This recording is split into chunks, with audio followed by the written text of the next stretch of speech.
Hello, my beautiful Sagittarius family. I am so excited it's Sag season. I decided I needed to wear a party hat that I made on the fly right before we got on to this chat. I love this season so much. I love this family so much. I love this energy so much. And I feel like there is reason for celebration this month for all of us that are involved in the Sag family in any way. And that is because, okay, we start off the month early on the 4th, I believe, yes, December 4th, with the last eclipse in your sign for quite a while. This is the last of this whole series that had to do with the south node of the moon in Sagittarius. And this is the last entire month where the south node will be in Sagittarius. It's not going to move until January, but we're here. We are coming to the end of a really, really big, intense cycle for the Sag family, and that deserves a celebration. So congratulations to you all for all you have learned, all you have accomplished, all you have been exploring in yourselves. I know for me, this has been one of the most powerful, beautiful, and difficult times of my entire life. I have changed so radically, and I have just really come to realize how important it is for Sages and Sag energy to just be ourselves without all the pressure, without all the hype. Just be ourselves, be whatever we're interested in, nerd out and get excited about whatever it is we're interested in, and just let that be. Let ourselves be the way we are and stop trying to constantly morph. And I am just really excited for how this month is going to feel, because before I even get into the cards, I had this sense about December in general of it being like this. I had a vision of kind of being out somewhere in the pre-dawn when you can sense like there's going to be this sunrise and everything's kind of in that gray light that's very vague and dull when it's pre-dawn, but you can tell something's about to wake up again. Something's about to emerge and explode and be explored again. Like you can feel this sense that like the pieces are going to start clicking in again, that the answers are going to start moving in again, that there's going to be that sense of fun and play and lightness that was missing from the puzzle piece here for the last year and a half. And I mean, it will like make me cry thinking about it.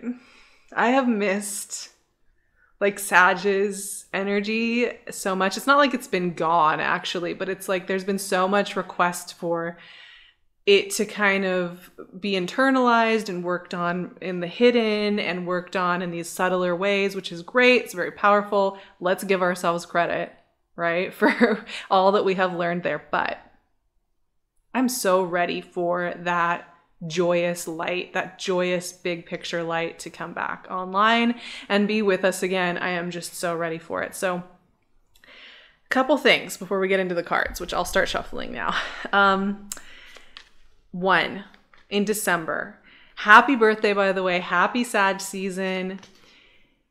Take some time to really acknowledge all that you have learned, explored, grown with in this last year and a half. You know, just really give yourself some credit. Take the time to do that. And the other thing I would say is trust your dreamy, fun self a little bit. Practice trusting back into that vision of the sunrise. Even if you've learned to be a little skeptical, a little wary, a little cautious, a little bit more just in the present moment, not wanting to get too big picture, give yourself little moments to let that dreamy, fun, playful, adventurous self peek their head out. Create safe moments for that to happen and really enjoy that.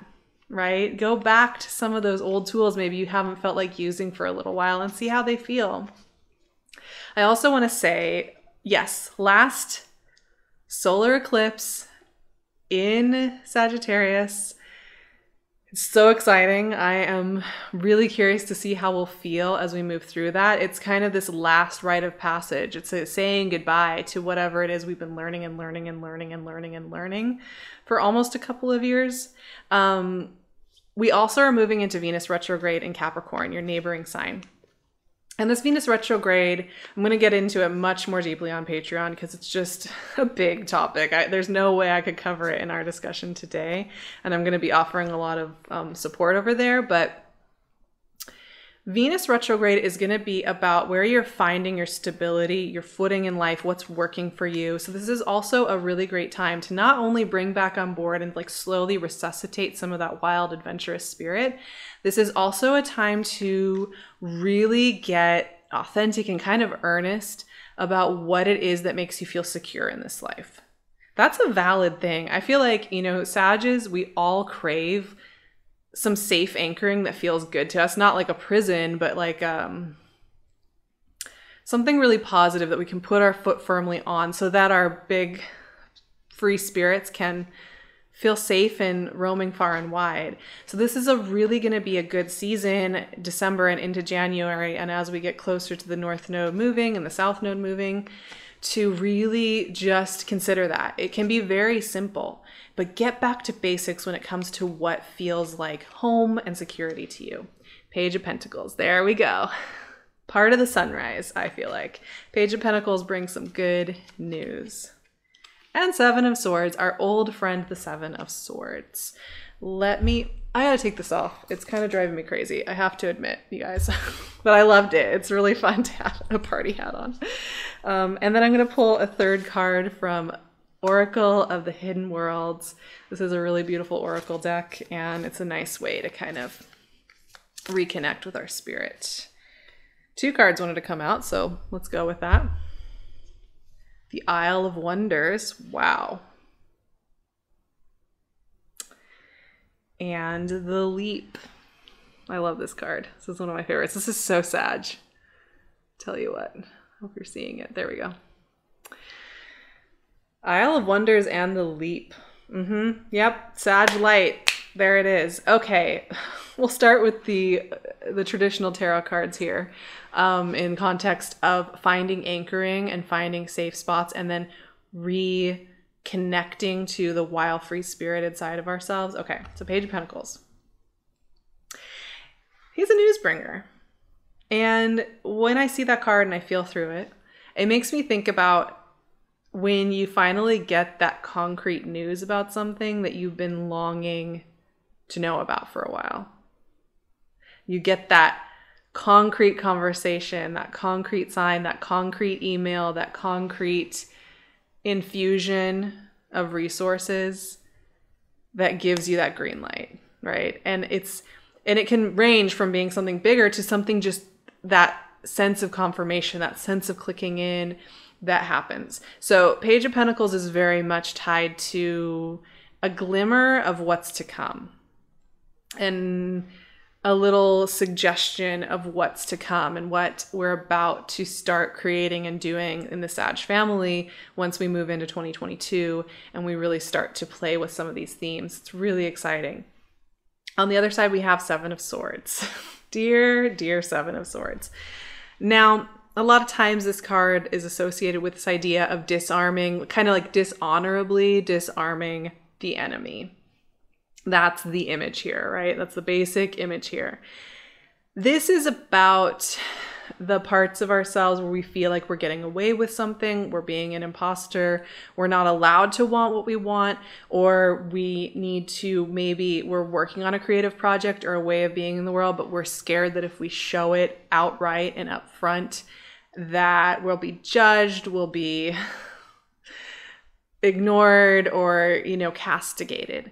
So I am also noticing Seven of Swords often comes up when we're being asked to do some new things, and when we are realizing there's a part of ourselves that maybe we want to share with our communities or in the world or in our life journey. And it's a little bit like, even though I think Sages are so fun and free-spirited and all of those things, that's kind of the protective mechanism we have as well, is to be very positive, optimistic, joyful. And there's parts of ourselves it's very scary for us to start sharing with the world.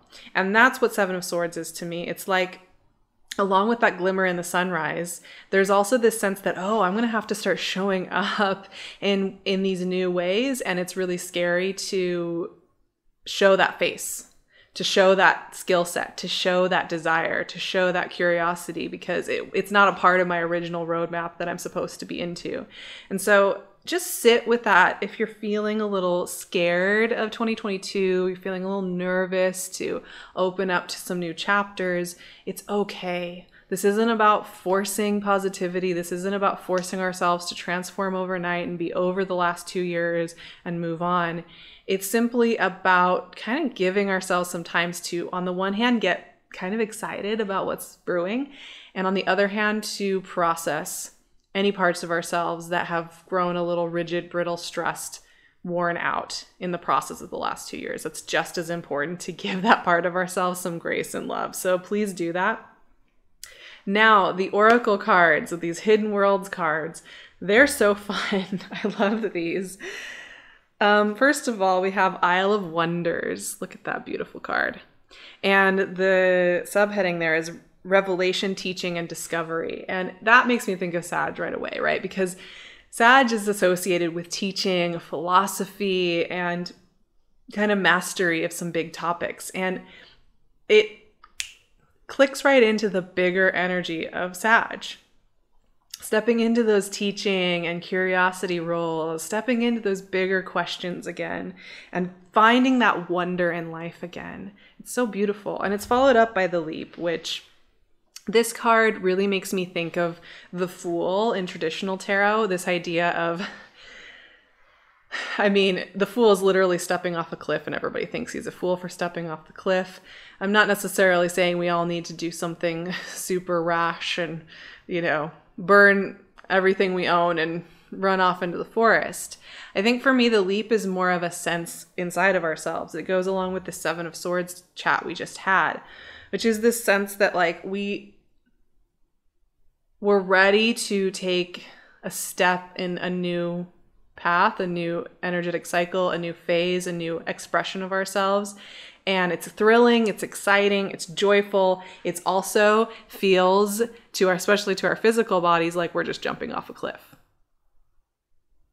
And just like, well, hopefully it works out, right? Even though our body doesn't get it, it's like our spirit is ready for something to happen, for something to click, for there to be movement again in the world.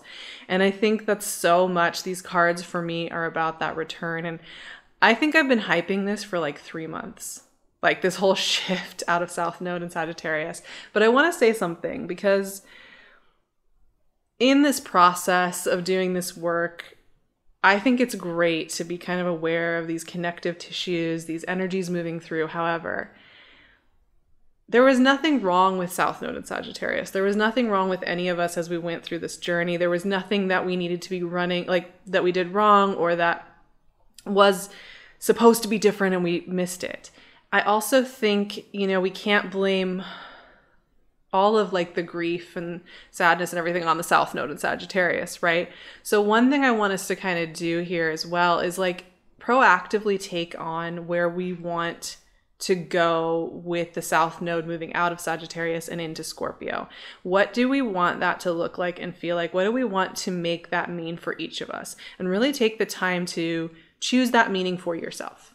You don't need to listen to me or any other teacher tell you what the South Node it was supposed to mean for you these last 2 years or a year and a half, or what South Node leaving is supposed to mean for you moving forward. That's something you get to decide. And I think December is a really, really optimal time to decide that and make that what you want that to be. And so it's just a reminder to do that if you are feeling the call and the curiosity about it, especially as we're going through the Sun in Sagittarius, which just makes me happy. It's the best energy. So I am going to be diving a lot deeper on all of these topics, on the nodes of the moon, on Venus retrograde, on the beginning of 2022, some of the big energies that are moving through. I would love to see you over on Patreon. That's a really great way to help me out as well as for me to help you out. So I'd love to see you there. But you can also find me on my Instagram, on my website, if you're looking for guidance in those places as well. I'd love to see you in all those places. I love you so much, Sagittarius. I'll see you very soon for our next chat.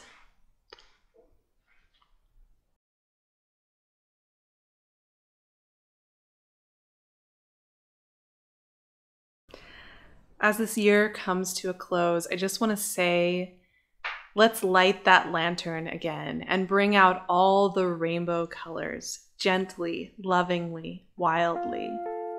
May this season be one of remembrance of your free spirit, running out in pastures of wild grasses and open skies.